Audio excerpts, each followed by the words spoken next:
ಅಮೆರಿಕದ ರಾಷ್ಟ್ರಪತಿ Donald Trump ಭಾರತವನ್ನು ಒಡಿಬೇಕು ಅಂತ ಇನ್ನಿಲ್ಲದ ಪ್ರಯತ್ನ ಮಾಡ್ತಾ ಇದ್ದಾರೆ. ಫಸ್ಟ್ 25% ಟ್ಯಾರಿಫ್ ಹಾಕಿದ್ರು, ನಂತರ ಅದನ್ನ 50% ಏರಿಸಿದ್ರು. ನಂತರ ಇರಾನ್ ನಲ್ಲಿದ್ದ ಭಾರತದ ಚಾಬಹಾರ್ ಬಂದರಿಗೆ ಪ್ರತಿಬಂಧ ಹಾಕಲಾಯಿತು. ಆಸಿಫ್ ಮುನೀರ್ ಜೊತೆಗೆ ಮೂರು ಮೀಟಿಂಗ್ ಗಳನ್ನ ಮಾಡಿದ್ದಾರೆ ಟ್ರಂಪ್. ಈಗ ಭಾರತದ ಮತ್ತೊಂದು ಸರಕಿನ ಮೇಲೆ 100% ಟ್ಯಾರಿಫ್ ಹಾಕಿದ್ದಾರೆ. ಭಾರತದ ಔಷಧಿಯ ಮೇಲೆ, ಭಾರತದ ಔಷಧಿ ಕಂಪನಿಗಳ ಮೇಲೆ ಭಾರತ ಸಹ ಈಗ ಜಿದ್ದಿಡಿದು ಕೂತಿದೆ. ನೀನೇನು ನನಗೆ ಟ್ಯಾರಿಫ್ ಹಾಕೋದು, ನಾನೇ ಔಷಧ ಸಪ್ಲೈ ಮಾಡೋದನ್ನ ಬಂದ್ ಮಾಡ್ತೇನೆ ನಿನಗೆ.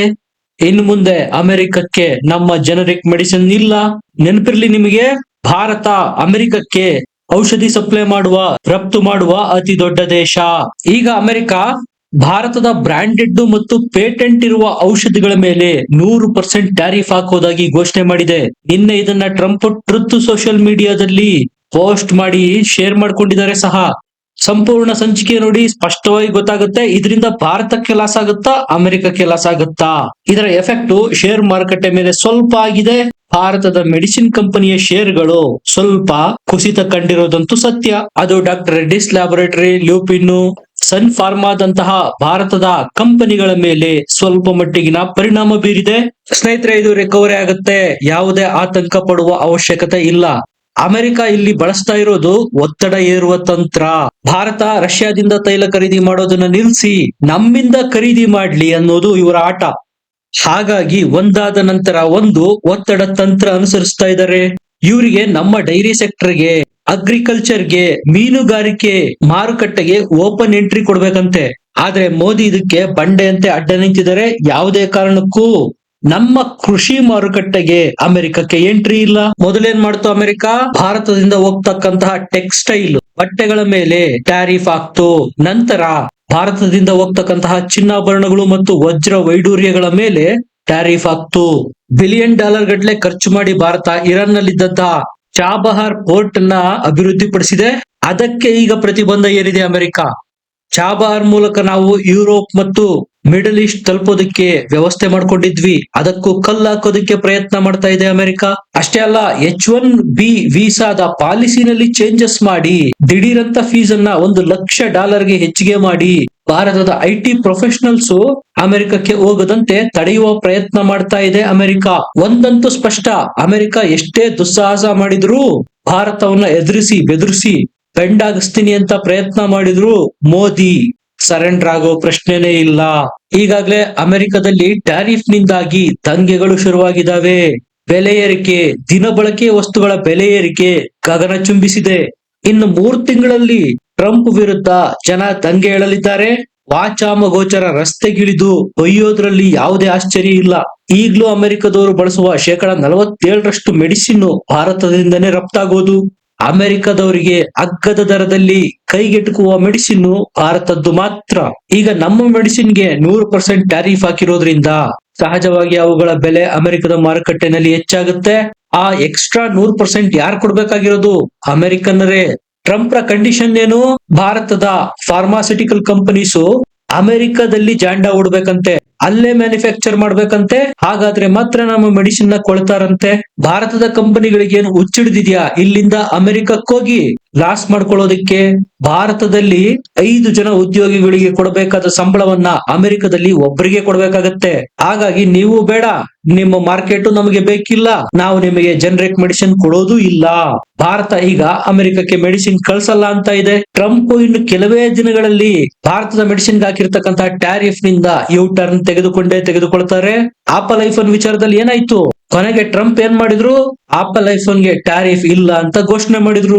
ಈಗ ಮೆಡಿಸಿನ್ ಗೆ 100% ಹಾಕಿದ್ದಾರೆ. ಅಕ್ಟೋಬರ್ ಇಂದ ಅಪ್ಲೈ ಆಗುತ್ತದು.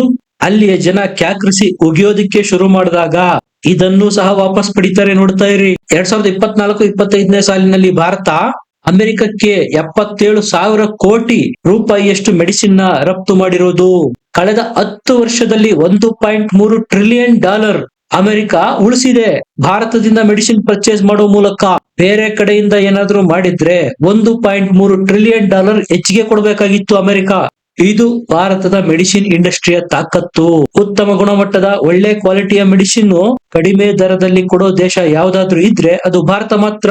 ನಾವು ಪ್ರಪಂಚಕ್ಕೆ ಮೆಡಿಸಿನ್ ರಫ್ತು ಮಾಡುವ 30% ಅಮೆರಿಕ ಒಂದಕ್ಕೆ ಕಳಿಸ್ತೇವೆ. ಅಮೆರಿಕದ ಡಾಕ್ಟರ್ಸ್ ಏನ್ ಪ್ರಿಸ್ಕ್ರಿಪ್ಷನ್ ಬರೀತಾರೆ, ಅದರಲ್ಲಿ 10 ಜನ ಭಾರತದ ಮೆಡಿಸಿನ್ ಗಳನ್ನೇ ಬರೆಯೋದು. ಮೆಡಿಸಿನ್ ಗಳ ಖರೀದಿ ಮಾಡೋ ವಿಚಾರದಲ್ಲಿ ಅಮೆರಿಕಕ್ಕೆ ಭಾರತದಿಂದ ಲಾಭ ಇದೆಯೋ ಹೊರತು ಬೇರೆ ಯಾವುದೇ ದೇಶದಿಂದ ಅಲ್ಲ. ಟ್ರಂಪ್ ಏನ್ ಅನ್ಕೊಂಡಿದ್ರು, ಪಾಕಿಸ್ತಾನದ ರೀತಿ ಭಾರತ, ನಾವು ಆರ್ಡರ್ ಮಾಡ್ಬಿಟ್ರೆ ಕೇಳ್ಬಿಡ್ತಾರೆ. ಟ್ರಂಪ್ ರ ರೀತಿ ಭ್ರಷ್ಟ ಸರ್ಕಾರ ಅನ್ಕೊಂಡ್ಬಿಟ್ಟಿದ್ದಾರೆ ಭಾರತದಲ್ಲಿರೋದು. ತನ್ನ ಫ್ಯಾಮಿಲಿಗೋಸ್ಕರ ಪಾಕಿಸ್ತಾನದೊಂದಿಗೆ ಕ್ರಿಪ್ಟೋ ಕರೆನ್ಸಿ ಡೀಲ್ ಮಾಡ್ಕೊಂಡಿರ್ತಕ್ಕಂಥ ಪುಣ್ಯಾತ್ಮ ಟ್ರಂಪ್ ರಷ್ಯಾದ ಬದಲಾಗಿ ನಮ್ಮ ಹತ್ರ ಮಿನರಲ್ಸ್ ನ ಪರ್ಚೇಸ್ ಮಾಡಿ, ನಮ್ಮ ಹತ್ರ ಗ್ಯಾಸ್ ಪರ್ಚೇಸ್ ಮಾಡಿ, ನಮ್ಮಿಂದ ಪೆಟ್ರೋಲಿಯಂ ಪ್ರಾಡಕ್ಟ್ಸ್ ನ ಪರ್ಚೇಸ್ ಮಾಡಿ ಅಂತ ಪ್ರೆಷರ್ ಹಾಕುವ ಒಂದು ಅಂಗವಾಗಿ ಈಗ ಒಂದೊಂದೇ ಭಾರತದ ವಸ್ತುಗಳ ಮೇಲೆ ಟ್ಯಾರಿಫ್ ಆಗ್ತಾ ಬರ್ತಾ ಇದೆ ಅಮೆರಿಕ. ಇವರ ದೌರ್ಜನ್ಯ ಹೇಗಿದೆ ನೋಡಿ. ಇವರು ರಷ್ಯಾದ ಜೊತೆಗೆ ಚೆನ್ನಾಗಿಲ್ಲ, ಇರಾನ್ ಜೊತೆಗೆ, ವೆನಿಜುವೆಲಾದ ಜೊತೆಗೆ ಚೆನ್ನಾಗಿಲ್ಲ. ಈ ಎಲ್ಲ ದೇಶಗಳು ಅಮೆರಿಕದ ಶತ್ರುವಾದ ಮಾತ್ರಕ್ಕೆ ನಮಗೂ ಶತ್ರು ಆಗ್ಬೇಕಾ? ನಾವ್ಯಾಕೆ ಅವ್ರನ್ನ ಶತ್ರುಗಳನ್ನಾಗಿ ಮಾಡ್ಕೊಳ್ಬೇಕು? ಅಮೆರಿಕ ಆ ದೇಶಗಳಿಗೆ ಪ್ರತಿಬಂಧ ಏರಿದೆ ಅಂತೇಳಿ ನಾವು ವ್ಯಾಪಾರ ಮಾಡಂಗಿಲ್ವಂತೆ. ಸ್ನೇಹಿತರೆ, ಇವೆಲ್ಲ ಹುಚ್ಚುತನದ ನಿರ್ಧಾರಗಳು. ಟ್ರಂಪ್ ರ ಈ ಯಾವ ಆಕ್ಷನ್ಗೂ, ಟ್ಯಾರಿಫ್ಗೂ ಭಾರತ ರಿಯಾಕ್ಷನ್ ಕೊಡುವ ಅವಶ್ಯಕತೆನೇ ಇಲ್ಲ. ಸುಮ್ಮನೆ ಸೈಲೆಂಟ್ ಆಗಿದ್ರು ಸಾಕು ಭಾರತ. ನಾಳೆ ಇದೇ ಟ್ರಂಪ್ ಅದೇ ಟ್ರುತ್ ಸೋಷಿಯಲ್ ಮೀಡಿಯಾದಲ್ಲಿ ಬರೀತಾರೆ, ಭಾರತಕ್ಕೆ ಹಾಕಿದ್ದ ಮೆಡಿಸಿನ್ ನ 100% ಟ್ಯಾರಿಫ್ ನ ವಾಪಸ್ ಪಡಿತಾ ಇದ್ದೇನೆ ಅಂತ. ಫಾರ್ ಎಕ್ಸಾಂಪಲ್, ನೀವೇ ಯೋಚನೆ ಮಾಡಿ, ನಿಮ್ ಮನೆಯಲ್ಲಿ ಯಾರಾದ್ರೂ ಅನಾರೋಗ್ಯ ಪೀಡಿತರಿದ್ದಾರೆ, ತಿಂಗಳಿಗೆ ಔಷಧಿಗೆ 1000 ರೂಪಾಯಿ ಖರ್ಚು ಬರ್ತಾ ಇರುತ್ತೆ. ಈಗ 100% ಟ್ಯಾರಿಫ್ ಹಾಕೋದ್ರಿಂದ ಆ ಖರ್ಚು 2000 ರೂಪಾಯಿ ಆಗುತ್ತೆ. ಇದರಿಂದ ನಿಮ್ಮ ಕೋಪ ತಾಪ ಎಲ್ಲ ಸರ್ಕಾರದ ಮೇಲೆ ತಿರುಗುತ್ತೆ ತಾನೆ. ಇದೇ ಅಮೆರಿಕದಲ್ಲಿ ಆಗುತ್ತೆ, ನೋಡ್ತಾ ಇರಿ. ದುಡ್ದಿರ್ತಕ್ಕಂತ ದುಡ್ಡನ್ನ ಮೆಡಿಸಿನ್ ಗೆ ಖರ್ಚು ಮಾಡಿದ್ರೆ ಊಟಕ್ಕೆ ಏನ್ ಮಾಡೋದು, ಬಟ್ಟೆಗೆ ಏನ್ ಮಾಡೋದು? ದೊಣ್ಣೆ ಹಿಡ್ಕೊಂಡು ವೈಟ್ ಹೌಸ್ ಗೆ ನುಗ್ತಾರೆ ಅಮೆರಿಕದ ನಾಗರಿಕರು, ನೋಡ್ತಾ ಇರಿ. ಇವರ ಟಾರಿಫ್ ಇಂದ ನಮಗೇನು ಲಾಸ್ ಆಗಲ್ಲ ಅಂತಲ್ಲ, ಆಗತ್ತೆ, ಇಲ್ಲ ಅಂತ ಹೇಳಲ್ಲ. ಅದನ್ನ ನಾವು ಬೇರೆ ಮಾರುಕಟ್ಟೆ ಫೈಂಡ್ ಔಟ್ ಮಾಡುವ ಮೂಲಕ ತುಂಬಿಕೊಳ್ಳಬಹುದು. ಆಸ್ಟ್ರೇಲಿಯಾ, ಯುರೋಪ್ ನಂತಹ ಮಾರುಕಟ್ಟೆಗೆ ಕಳಿಸ್ತೇವೆ ಅಷ್ಟೇ. ಈಗ ಆಲ್ರೆಡಿ ಸೆಂಟ್ರಲ್ ಗವರ್ಮೆಂಟ್ GST ಕಡಿಮೆ ಮಾಡಿರೋದ್ರಿಂದ ಖರೀದಿಯ ಭರಾಟೆ ಜೋರಾಗಿ ನಡೀತಾ ಇದೆ. GST 10% ಕಡಿಮೆ ಮಾಡೋದ್ರಿಂದ ಅವುಗಳ ಬೆಲೆನಲ್ಲೂ ಸಹ 10% ಕಡಿಮೆ ಆಗುತ್ತೆ.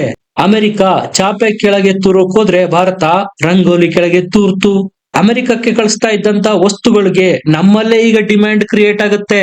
GST ಕಡಿಮೆ ಮಾಡಿರೋದ್ರಿಂದ ಅಲ್ಲಾಗ್ತಕ್ಕಂತ ಲಾಸ್ ಅನ್ನ ನಾವು ನಮ್ಮ ಮಾರುಕಟ್ಟೆನಲ್ಲಿ ನಮ್ಮ ವಸ್ತುಗಳನ್ನೇ ಮಾರುವ ಮೂಲಕ ತೀರಿಸಿಕೊಳ್ತೇವೆ ಅಷ್ಟೇ.